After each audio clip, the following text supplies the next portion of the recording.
Hey everybody, Bob Olson here with Afterlife TV. You can find us at afterlifetv.com. This is where we, repeat after me, search for evidence of life after death and ask the meaningful questions around that subject. Today's subject is dealing with unresolved issues with our loved ones. Now, you think we've done it all. We've done near-death experiences. We talk to mediums. We talk about out-of-body experiences. You name it. Here, I've tried to come up with something completely different, and this certainly is a question that so many people have. So many people have run into this within themselves, that someone dies and there's some unresolved issues of all sorts that they didn't get to deal with for a million different reasons. And today we're going to talk to you about how we can deal with those issues on our own. We don't need the help of anybody else. Of course, you could do that if you want to. But that's what this is all about, empowering you to do this on your own. Our guest is a spiritual counselor who has been significant in both my life and my wife, Melissa's life. I met her in the year 2000, I think it was, interviewed her, in fact, had a session with her as a spiritual counselor, sort of as a... I thought it was going to be an interview, turned into a session, and it was so profound that I wrote about it. I'll put the link to that article underneath this video, and it became sort of a 14-year friendship now. I have recommended this counselor guru, if you don't mind me saying, my little personal guru, to so many people, and every one of them have come to me and said, thank you so much for recommending Trish. We'll talk more about that in a minute. Let me just start by welcoming you. Dr. Trish Whynot, thanks so much for coming on Afterlife TV. Hi, Bob. Thanks so much for inviting me. I'm really excited to be here. Well, this is exciting because, first of all, we'll let people know you help people deal with all sorts of areas of spiritual growth. You're a counselor. The article that I wrote, which I think is sort of the essence of your work, if I can remember the title, it was like The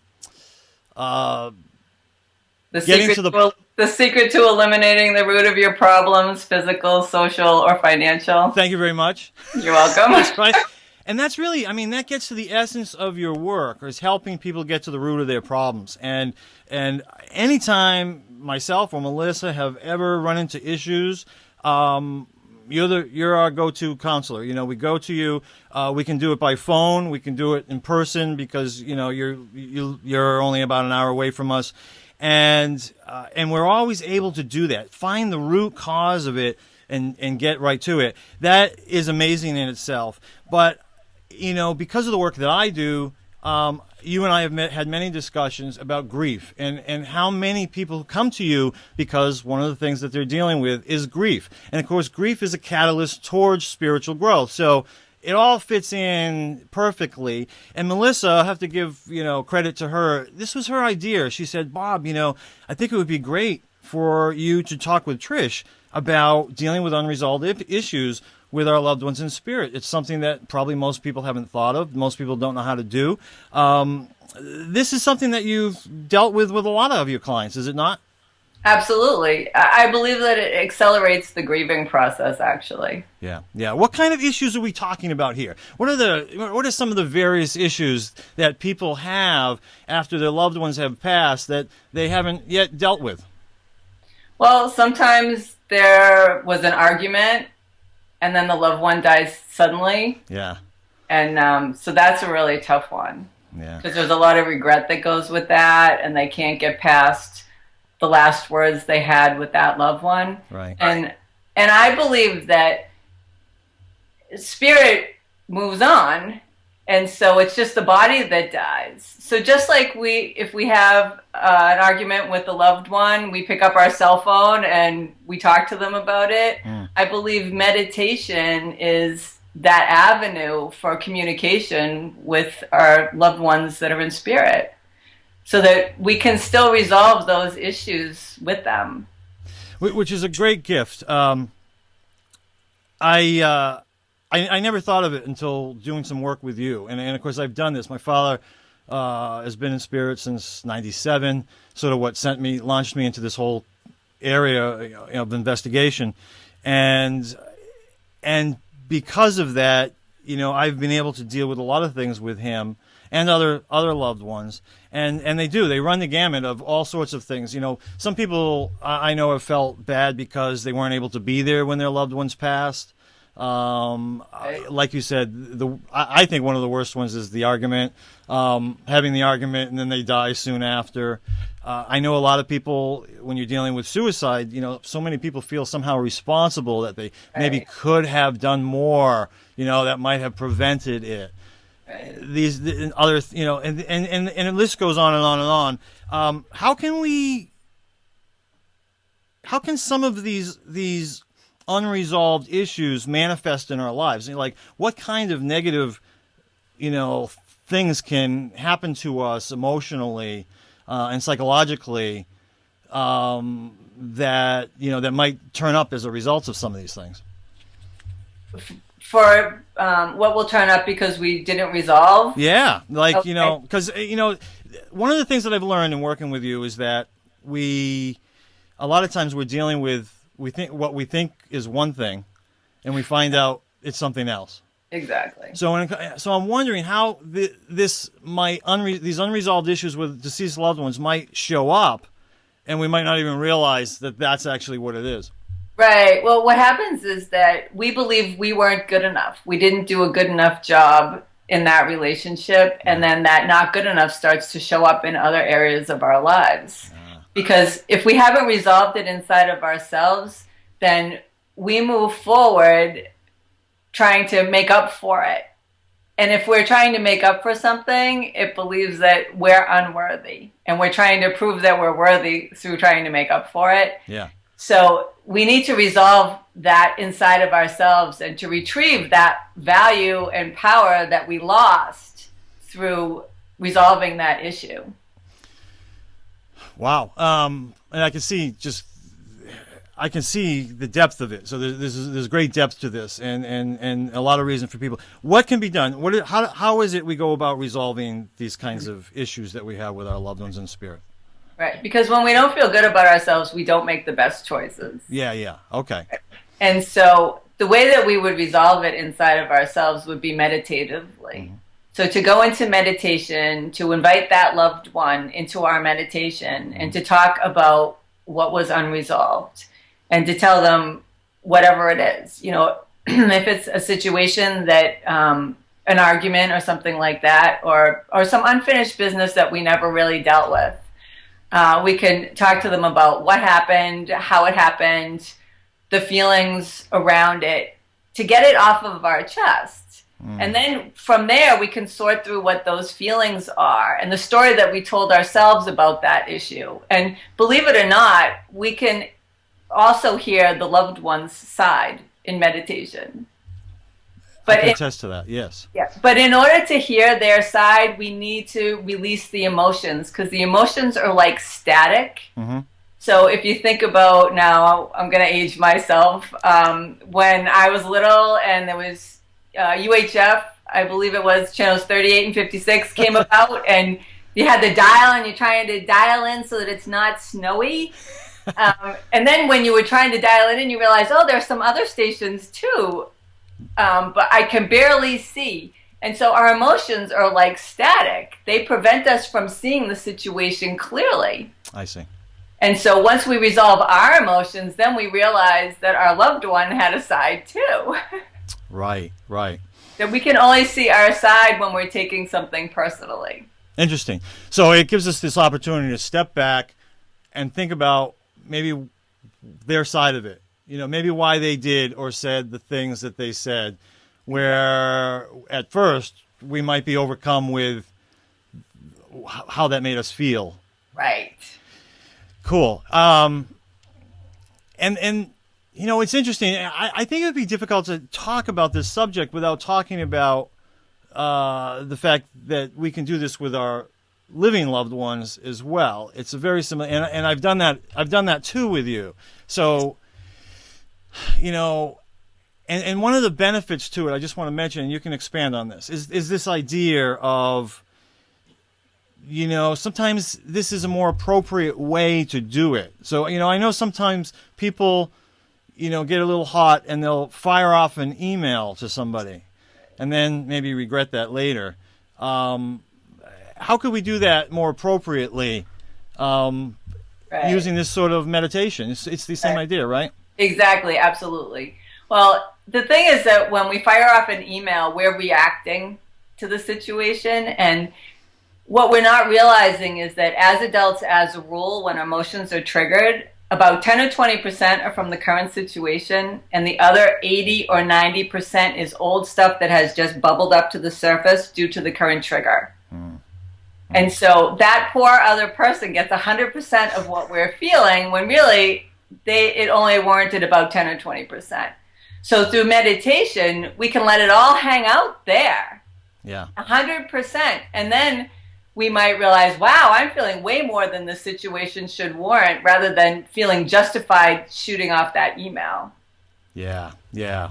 And then we start to see other times where we felt that way will start to bubble up when we ask ourselves, geez, have I felt this way before? Oh yeah, over here, over there. And then we can release that emotion where it was created. Because our society has a tendency to believe that pretending that we're not bothered is being strong. Yeah. And we're just lying to ourselves and to other people when we're pretending. Yeah, yeah. And people have different, rituals for doing this. The idea they'll type out a letter or write out a letter and then burn it and all that sort of thing. Yes. Sort of the same idea. But what I've found about this process of doing it through meditation, I'll let the audience know, I'm not a big meditator. I'm not. I don't sit around meditating all the time. So this doesn't come natural for me. But I've done it with you. I'm better at guided meditation. So while I say this is something everybody can do on their own, I'm the kind of person who prefers to have someone guide me through it. All right. But what I've found, because I've done the other things too, the writing it down, burning it, and all that. And one of the things I don't get is that second step that you talk about, recognizing their side to it. You know what I mean? You sort of burn it and it's out there and whatever.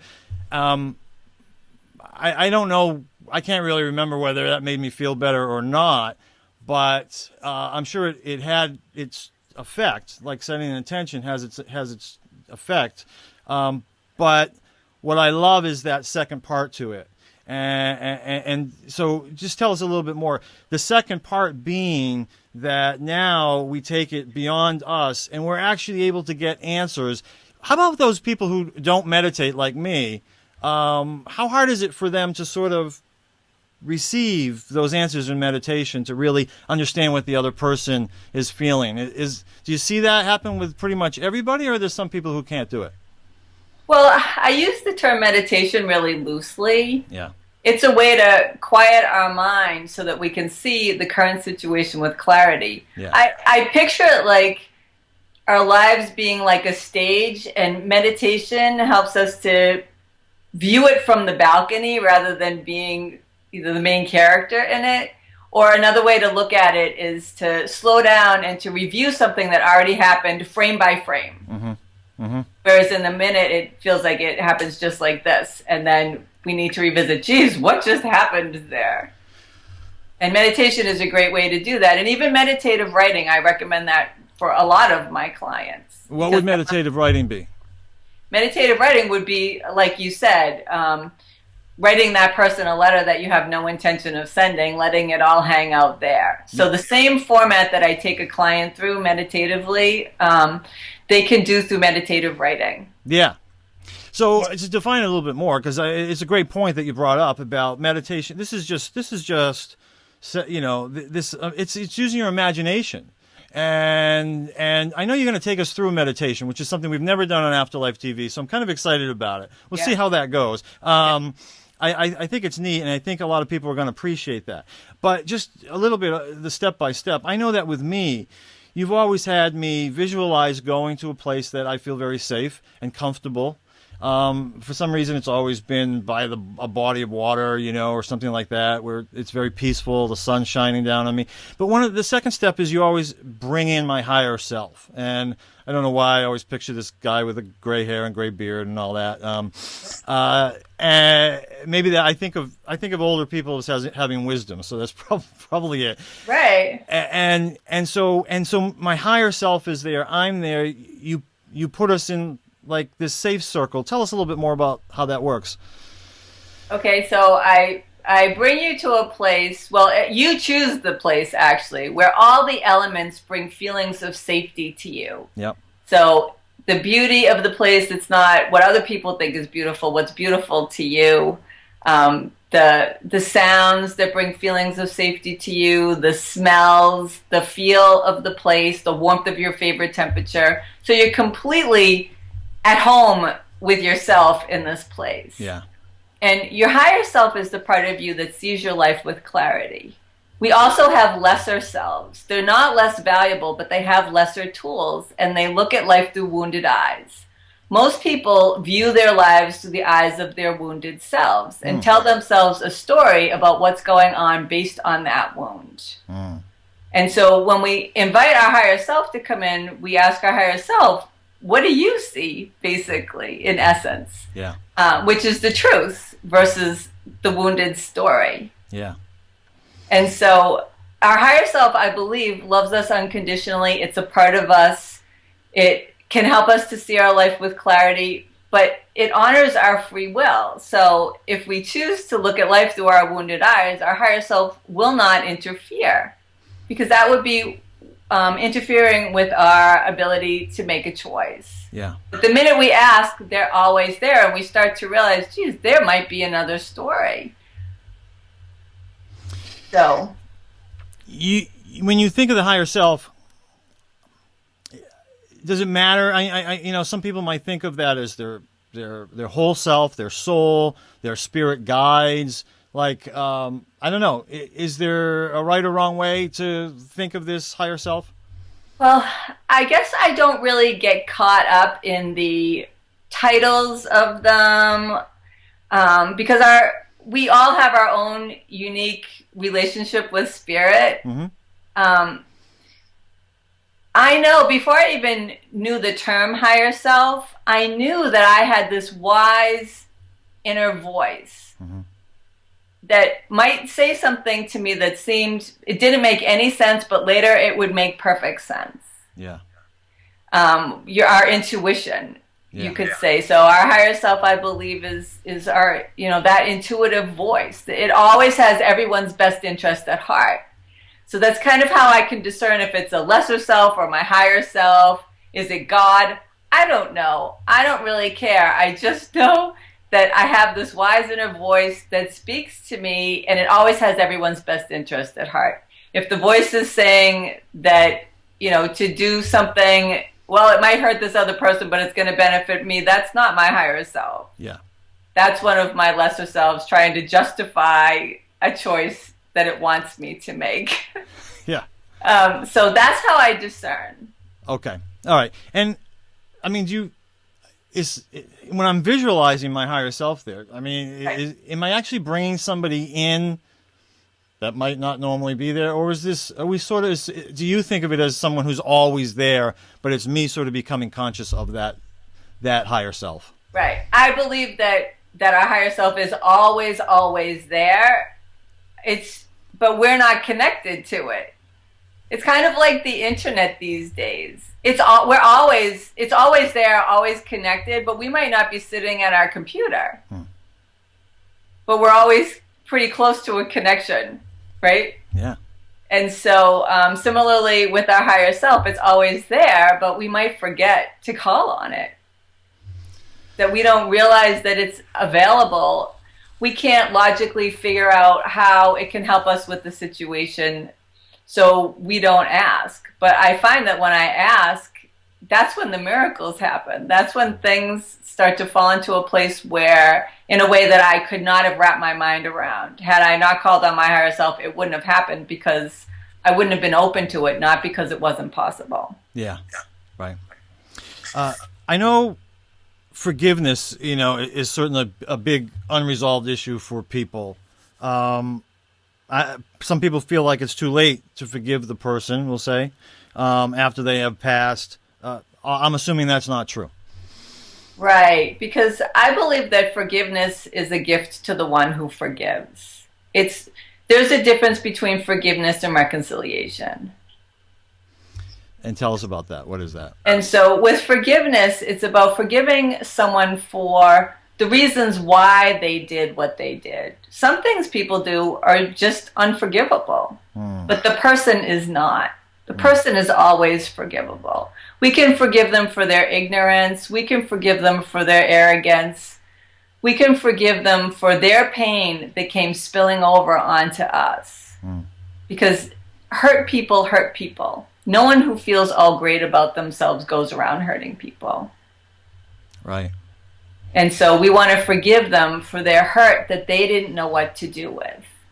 And what makes that easy? Because a lot of times that's very, very difficult to do. I'm not going to lie. We feel like a victim, and it is really hard to forgive someone, to have compassion for them when we're taking their behavior personally. Yeah. But one of the keys to being able to do that is to ask ourselves, to our higher self in particular, geez, how might I do my own version of what they did to me? How might my pain, when I don't know what to do with it, come spilling over onto those I love? And once we ask, the answer will be revealed to us. And sometimes when we first start meditating, the answer comes right in the meditation. It might come later while you're in the shower or while you're driving to work. But the answer comes when you ask for it. Okay. And so it might be that you realize, oh, wow, there have been times where I've been really short with someone I love, and that was my pain from work spilling over onto my loved one when I came home for the evening. They may have done a little thing that just triggered us, that if we hadn't had a bad day at work, it wouldn't have bothered us at all. Yeah. And so we start to see our own emotional immaturity and how it plays itself out. And then we can choose to find a way to develop emotionally so we don't do that anymore. And that, again, that's meditation, realizing that, only about maybe, in that case, maybe 5% was the person that triggered us, our loved one, when we got home from work. The other 95% could have been from work, and we just hurt that person because we didn't know how to deal with that other stuff. So if we can do it in meditation, we can release it all there and then resolve it and see, geez, what was that showing me about myself at work? And then maybe come back to work and have a conversation rather than blaming our boss or coworker for how we're feeling. Or sometimes it might end up being a non-issue. Yeah. Sometimes when we resolve something meditatively, it's not even worth bringing up in the end. It was just stirring up a bunch of old stuff. Yeah. Yeah. Because you're beyond it. You're past it. Right. You're not feeling the pain that you were feeling before associated with it. Right. I'm seeing, it seems like there's a few steps here. I mean, I don't know what the first step is. I can't define it with clarity. It's something like the willingness to be able to look at the issue and maybe look at the other person's side to it. Is that how you might define it? That's sort of where you have to start? I look at everything as that we always get half credit for any encounter. So if we're hurt by someone else, we get half credit for that. Okay. Why? Because if we didn't have a wound that was already there, we wouldn't have taken their behavior personally. Okay. Okay, we would have acknowledged, oh, how interesting, that person must really be having a bad day, rather than, oh my God, how rude. Yeah. How inappropriate, blah, blah, blah. One of the 4 agreements. I think, is it the first one? I don't know. I think it's the first agreement. Don Miguel Ruiz, don't take it personally. I mean, it's brilliant. It's brilliant, right. But we do. And so when we do, that's a little red flag for us to say, oh, maybe this is something that I can heal. Maybe I'm partly responsible for this. Right. And so I guess the way I look at it a little differently is that, and actually this quote is in my book, that real strength is born of humility. Yeah. Having the courage to admit when I am bothered. Right, right. And knowing how to use my feelings to lighten my past, to illuminate my present, and to brighten my future. Beautiful. Beautiful. Beautiful. So the first step is the willingness to want to see all sides to it and look at this with greater clarity than you are, because that's why you're feeling the pain. Right. And the second step would be... And seeing the person as a gift, that this encounter is a gift. Right. Yes, exactly. So anytime we're feeling pain in life, especially emotional pain, that's an opportunity for us to grow, right? Right. And that's the gift. Right. And we have a choice. We can choose to be less because of that experience, or we can choose to be more because of it. Okay. All right. And it's not that we always have to have a counseling session with that person. We can use what we're talking about here. Exactly. Instead. But the second step then is, when you go into meditation, is to actually see, ask what their side of it is. Ask why they acted in the way that they did. Right. Is that right? And then the third step would be to ask, how have I done this to others myself? Right. Okay. I love that. That's beautiful. And when you get to that point, now you're relating with that person in a new way that you weren't able to do when you started. Exactly. See, when you started, you were in separation. They did this to me. They're wrong and bad. I'm the victim. When you come to that place of asking, geez, what are they showing me about myself? You're coming to a place of oneness. Yeah. It's like, wow, I've done that too. Beautiful. Right. That's when we can forgive. Trying to forgive someone else before we've forgiven ourselves is like trying to put the cart before the horse. Yeah. Yeah. Okay.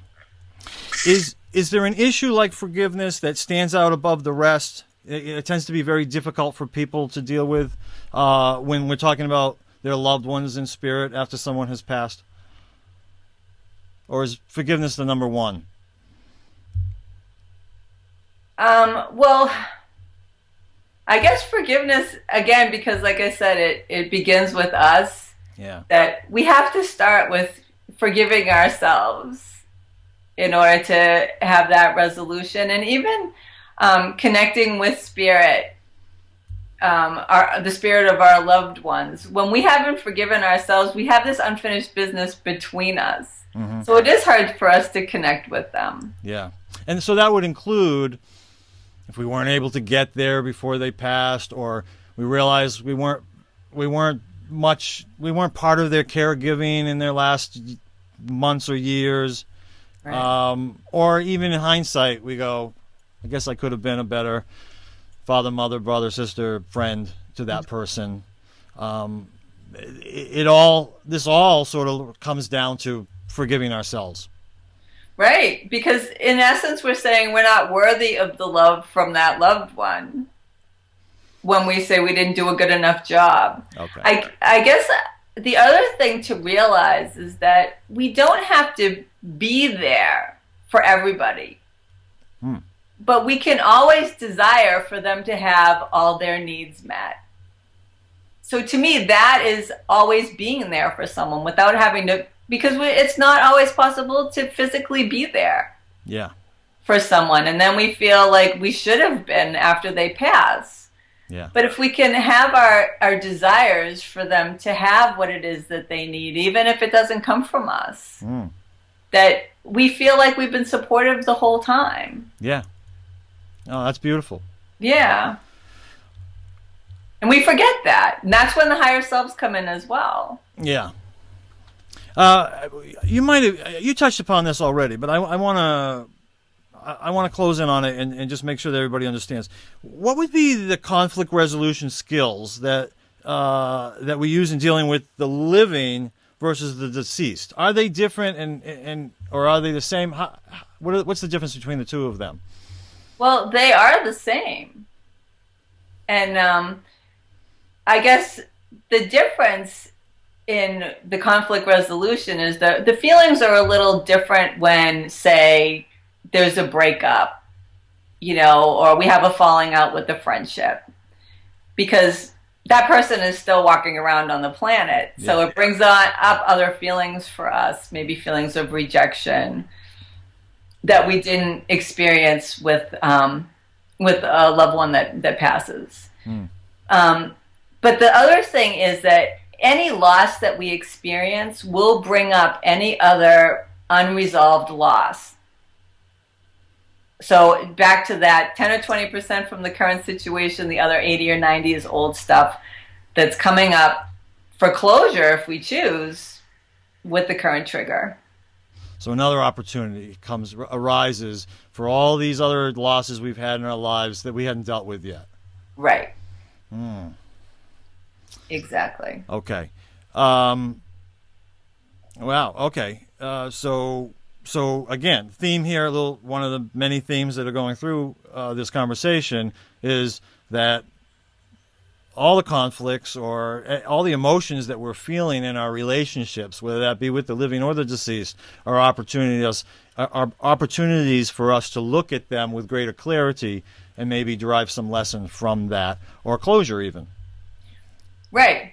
Or even in realizing that, maybe when we experience the other loss, that we didn't have the emotional maturity that we have now to properly grieve it.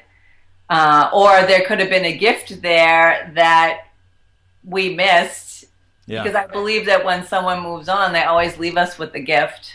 And so a current situation that triggers emotion will send us back into our past to get something that we forgot that we need now moving forward. Yeah. Okay.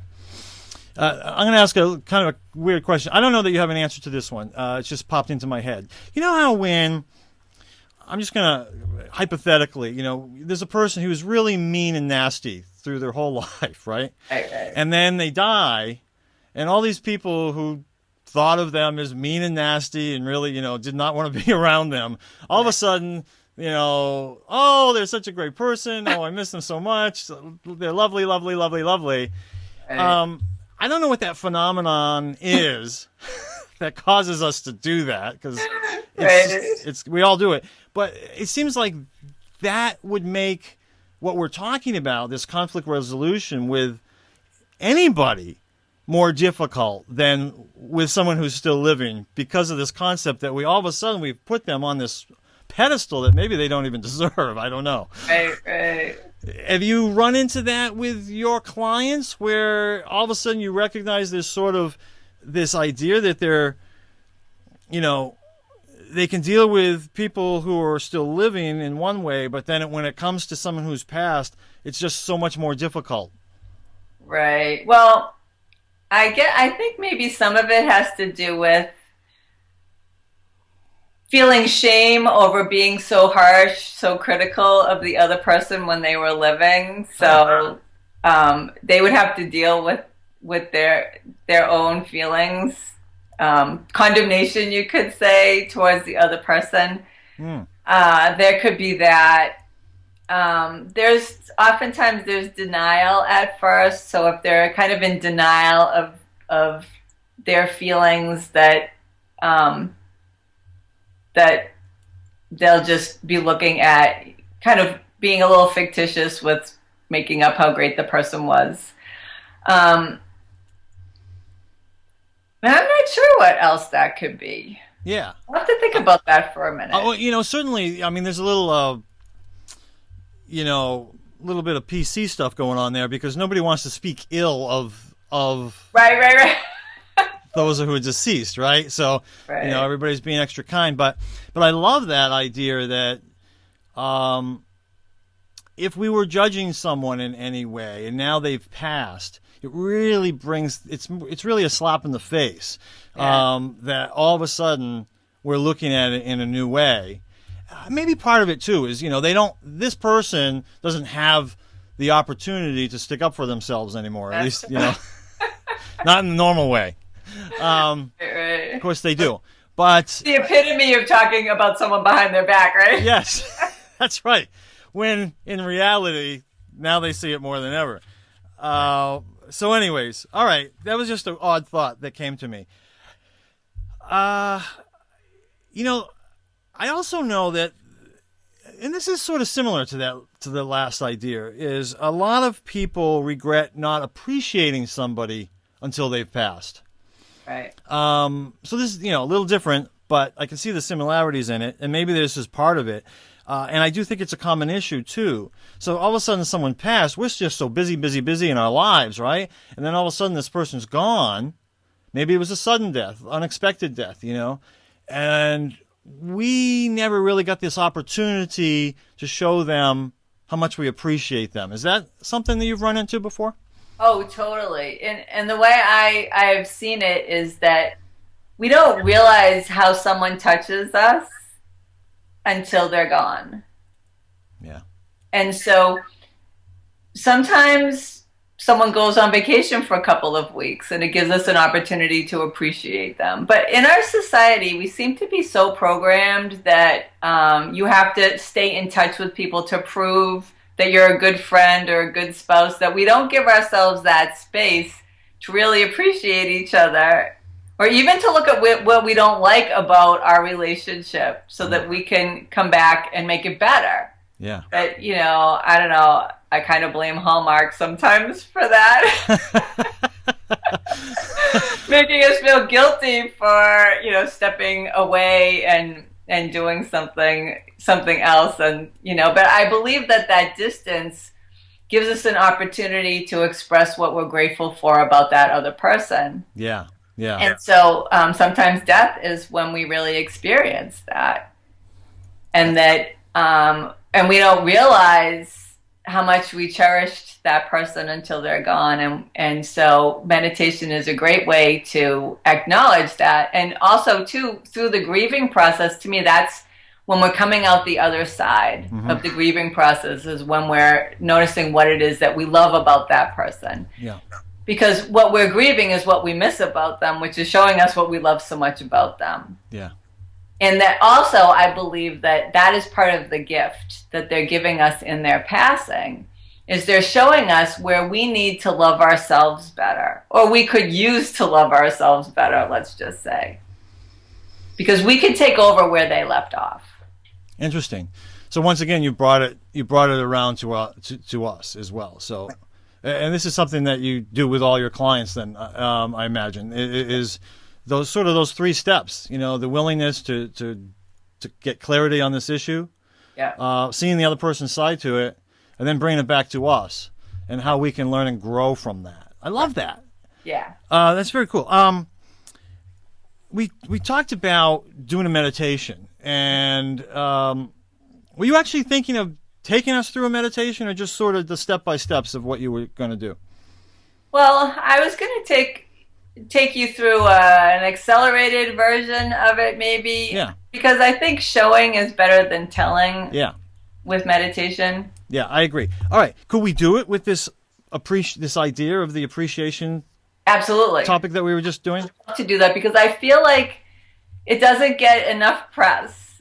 The appreciation part. We're focused more on the glass is half empty rather than half full. Yeah. And speaking of Hallmark, we could probably buy a Hallmark card and still write it out and send it to them. We could start there, and then we can do this meditation. So I'm going to take notes in case I have any questions afterwards. It's not that I'm not paying attention. If I don't want to appear rude, but I do want to. As I'm listening to you, if I look like I'm writing people, I want you to know that I'm just preparing for after it. So why don't you take us through that? I'm excited. This will be cool. Now I should say I think my lawyer would probably tell me to say, if you're driving or operating heavy machinery or babysitting a young child, you should not do this right now. Right. Exactly. Turn this off and do it when there's a better time to do it. But otherwise, if you're in a nice quiet space and you can do it, let's go through this together. Well, what I'd like to do, if you're up for this, Bob, is I'd like to take you through the meditation. Oh, right. All right, never mind. So I won't write anything down. Well, anyways, what I'd like to do is take you through the meditation and have you ask me the questions right while we're meditating, because that's exactly what I do with the client. Okay. They talk to me, and I talk to them. I ask them questions sometimes. I encourage them to ask me questions if they're confused. So that's why I say I use the term meditation loosely. Okay. Yeah. So do I have to think of? Oh, I'll just think of my dad. That's fine. Yeah. Perfect. Yeah, lots of things I appreciate about him now that I wasn't able to do. Right. Back then. Right, and also that you appreciate because you have released a lot of the emotional charge that you had. Yeah. See, that's the thing, is that we can even appreciate them for showing us through their, say, spilling over of their emotions that they didn't know what to do with, that we learned the importance of developing our own emotional maturity. We can be grateful for that even. Yeah. Definitely. Well, my father always said to me, if I've done anything right, it's served as a bad example for you. So he would agree with that part. Perfect. So we can be more because of, or even despite of, other people. Yeah. It's our choice. That's right. Hey, just don't do what he did. Yeah, I see. He taught me. Exactly. All right, let's do it.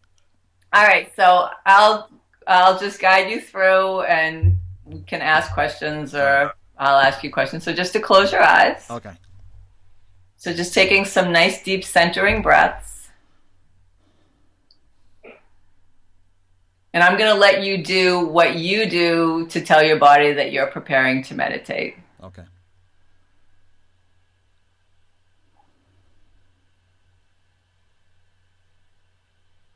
And as you continue to relax, to close your mental eyes, it's like closing your physical eyes. Well, keeping your physical eyes closed is like closing your meditative eyes. And I'm going to count down from 7 to 1. And on the count of 1, to find yourself in a safe place in nature, some place that brings feelings of safety to you. So closing your mental eyes, I'm going to count down 7, going deeper with each descending number, 6, 5, feeling yourself letting go, however that feels to you, 4, going deeper, 3, 2, and 1. Opening your mental eyes, finding yourself in your safe place. And just taking a minute to open all your senses up to this place. Looking at the colors, the scenery, hearing the sounds of safety in this place, smelling the smells, and feeling the feelings of safety. Might be feeling the warmth of your favorite temperature, or a gentle breeze caressing your face. And then inviting your higher self to be there with you. When I introduce a client to their higher selves, I talk about initially picturing them as a spark of light just outside of your safe place. And then inviting their higher self in, that spark starts to come towards them, and it gets bigger and brighter as it does. And when it gets close, their higher self will step out of the light to greet them. And sometimes they just get as far as the light, and that's fine. And greeting your higher self, letting your higher self greet you, thanking them for coming, and letting your higher self know that you would like to express some appreciation towards a loved one that has passed over, and you would like their help with that. And then you can find a part of your safe place where you can go to have this meeting. So picture yourself and your higher self walking around, asking your higher self to designate a spot that would be good to meet this loved one. And once you picture this, you're in that spot, and really be active in your meditation. Picture yourself looking at the scenery as you're walking to this place, being guided by your higher self. And then to invite the loved one into your safe place. Picturing them coming from the edge of safety towards you. And sometimes we might close our mental eyes and count to 3, and when you open them, seeing the loved one coming towards you. You can also do it like that. Can you picture your dad there? Yes. Great. And then greeting your dad, thanking him for coming, letting him greet you. And just taking a minute to talk with him about your gratitude, your appreciation for the things that he did that were great, for the things that he did that weren't so great, and for how you've become all the more because of them.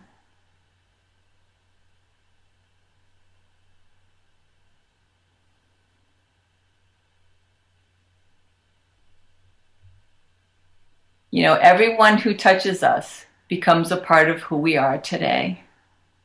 It's our choice whether we choose to be more or to be less because of those touches. It is not up to the other person to make that decision. That's the good news. So really open your heart, let yourself be touched by your dad being in your life. Receiving the gifts, the value, expressing the gratitude.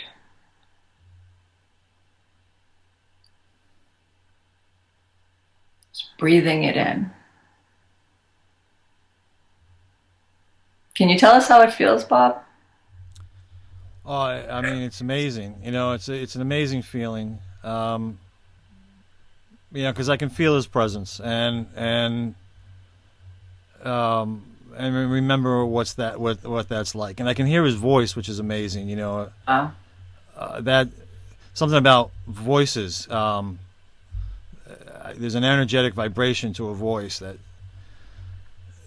has its its own signature, and exactly. and when you hear it again, it just makes you all warm and fuzzy. Right. And the breathing it in thing, I think, is really important, because when you let yourself feel love, you feel a presence in your heart. And from there, you have a choice to brush it off or to breathe it in. And when you breathe it in, it just glows like an ember glows when you blow on it. It fills you and takes you to heavenly heights. Right. And that's what happens when we express gratitude and we really let people touch us. Yep. And then when you feel like the meeting is complete, because you usually know, you either get antsy or distracted, you thank your dad for coming. And he will thank you for inviting him. And off he will go. And then you can thank your higher self for helping you to create this meeting. And asking your higher self to do any healing that's ready to be done with you around this. So receive it even more. And again, breathing it in. And then I'm going to count from 1 to 5, and on the count of 5 to open your eyes, feeling a little lighter, a little brighter, and a little wiser. On the count of 5. 1, 2, 3. Just feeling yourself coming back into the room. 4. Wiggling your fingers and your toes, bringing yourself back. And 5. And open your eyes. Take a nice deep breath in. Nice sharp exhale out. What I love about that is it's so easy. I've done it many times with you, so it was easy for me to jump right into that. I think the more I do it, the easier it gets, and the more multisensory it gets for me. Right. You know, so when my father and I embraced upon saying hello, I really felt like he was hugging me. Wow. That's a gift that Mm-hmm. you can't put words to, you can't put a price on. And one of the things that I recognized in just doing that was, I hadn't thought about it, but you mentioned it while I was there, was, even to share some of the things that one might have thought of as negative, but that became gifts for me. Right. And not only did I own that, but he was able to own that in a very positive light. And I felt his already bright light lighten up even more. Wow. Probably at the, recognizing that I recognized it. You know what I mean? Yeah. Because I'm sure where he's at, he did. But again, so much about what your work is all about is this idea of being able to see even the negative things, certainly the positive ones, as we're talking about here, the appreciation. For him, he lights up with the appreciation. But even to the appreciation of the negative stuff, and because those things are gifts and opportunities for us to learn and grow. And I certainly, one of the things I thanked him for was all the work that he's done with me since his passing. So, I have had that opportunity.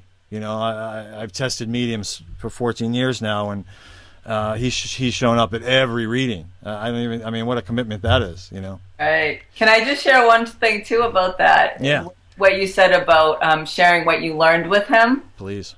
Okay, so for example, if you share that, wow, I really learned the importance of developing emotionally so that my hurt doesn't spill over onto other people, it would be like an aha moment for him. Oh my God, that's what was happening for me.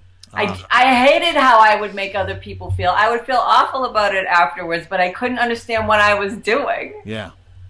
Do you see? So when you share what you learn, it's like the dominoes, topple one way, and when you learn from it, they start to go the other way. So when it goes this way, spreading suffering, when you learn from it, you spread healing in the other direction. Yeah. I believe anyways. No, it's beautiful because I did an interview, a couple interviews ago with a medium, Mavis Patilla. We talked about the reasons why our loved ones in spirit want to communicate with us. This is one of them. They're working out through their own life review and their own contemplation of their previous life, all the things that they can learn and grow from in an eternal way, and so for us to be able to help them with that while also helping ourselves to feel better about that relationship. And appreciation is such a gift to ourselves, to appreciate anything in our lives. That's what gratitude is all about. We could do a whole thing on gratitude. But to recognize how this is also helping our loved ones in spirit, wow, that's incredible. It adds, it sort of exponentially the power of doing this kind of work. Exactly. Right. Yeah. It's a crowded room. Yeah. And the other thing is that with meditation, it's stepping out of our lives kind of to practice. And then before you know it, a lot of this stuff you start doing in the moment with people, which is the coolest thing ever. Right. Skipping the steps of stumbling. Right. Yeah, and then having to pick yourself up. You stop it along the way. Right. So before you know it, in the moment you realize, oh, how interesting, I'm taking this person's behavior personally. What might they be showing me about myself? Yeah. Or when we feel love, we realize, I want to really let this touch me. I don't want to brush it off, because it's so easy for us to take something bad that happens and just wear it for the rest of the day. Yeah. And to just brush off the love rather than, why don't we wear the love for the rest of the day? Yeah. Well, that's so true. And one of the things that he taught me, and I told him in this meditation, was, he just had a huge heart, huge open heart, and he let everybody know that he loved them. And I've carried that forth, in his memory, having learned that from him. I saw that as something that even as a child that I wanted to emulate. And I think you could attest to it. I tell you how much I appreciate you all the time. Yes. And not everybody does that, but it's one of the gifts that he's given me. But in doing this exercise, I can see that people who might not do that normally, you're now expressing appreciation to our loved ones in spirit. Now you might start doing that to the people who are still here. Exactly right. On a regular basis, because you recognize how much it makes you feel great and how it makes them feel great. Exactly. And if it's done authentically, everybody wins. Yeah. I love that. Any last words of wisdom in this way? I know I think we could talk about it, but we are running out of time. Final words that you want to mention about this? Well, I guess on the note of gratitude and appreciation, when we can bring forth what we love about someone, it inspires them to be their best selves. And just like we had talked about at the beginning, when we feel regret and we're feeling bad about ourselves that we didn't do a good enough job in that relationship, it brings out the worst in us. Yeah. So it's important for us to look at what what is beautiful about ourselves and with other people, not to ignore the other stuff, but to look at the other stuff as areas that could use a little improvement, and seeking that improvement rather than beating ourselves down. Yeah, yeah. And realizing that everybody's giving life their best shot. Right, right. And sometimes we have better days than others, and we can always be more to every encounter. Oh, it's beautiful. I'll just share this one little thing. Every morning I walk my dog, and I have a little mala, which those who don't know is just like something, a little string that has 108 beads on it. And sometimes, and this is the favorite thing that I do, I set intentions with that, because it's for 10 or 15 minutes, I'm actually telling the universe what I want in my life, but so often I go through each bead and I talk about what I'm grateful for in my life. And I say, thank you for the blessings, and I'll think of a certain blessing in my life.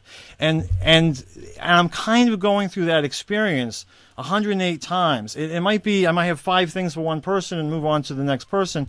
The things that I appreciate, not only in my life, but in other people. And by the time I get through doing this, like what I say, maybe 10 or 15 minutes, it doesn't take much time. But I feel so much better. What a great way to start my day. And it's a little meditation in itself, where you can rapidly go through a bunch of people who are still living, or people who have passed. So anyways, I thought I'd share that with people. What I do want to talk about now, I want to talk about your book, because now your book is not specifically about this subject. Your book is about all the work that you do. They've now got a sense of who you are and what you're all about, and so I highly recommend this book. It's called Why Me, Why Now, Why Not? A little play on your name there, which I love. But how many of us ask that question, why me, why now? And then to answer, well, why not? Why not now? Why not you? And I think people, having watched this interview, will already get a sense of the answers to that. Talking about the opportunities that come up, the gifts in the negative things as well as the positive things in life, and those 3 stages that we talked about trying to, the willingness to see clarity, and asking for it so you see the other person's side, and then turning it around and bringing it back to yourself, and how you can learn and grow from it. Love that.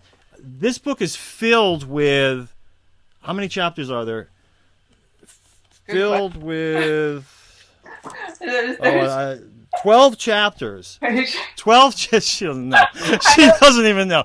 12 chapters, amazing lessons. You talk about all sorts of things that happen to us in life that are so important, and you do exactly that in each one. You turn it around so that we learn something about ourselves, not just how to resolve an issue that we have with another person, but then how we can learn and grow from that and become a better people overall, and live a happier, more joyful, healthier life. Anyways, I can't recommend it enough. Again, I'll show it to people. Why me? Why now? Why not? There'll be links to it below this video. Not just about this subject we're talking today, but certainly something that if anybody's interested in spiritual growth, which I know all of our audience is interested in learning about, that's what it's about. Your website is trishwhynot.com, correct? Right. trishwhynot.com. That's really your last name, right? Why not? It really is. I married it. You married into it. All right. That's good. And then, and people can find out more about your work there, and you can help people with their grief. You can help people with issues that they're dealing with. You can help people find the root of the problems. Right. Physical, social, emotional, spiritual, whatever it is that they want to deal with. Thank you so much for doing this today. I really appreciate it. I know our audience is going to gain an enormous amount from it. Thanks so much for having me, Bob. It was a blast. All right. Bye now. Bye.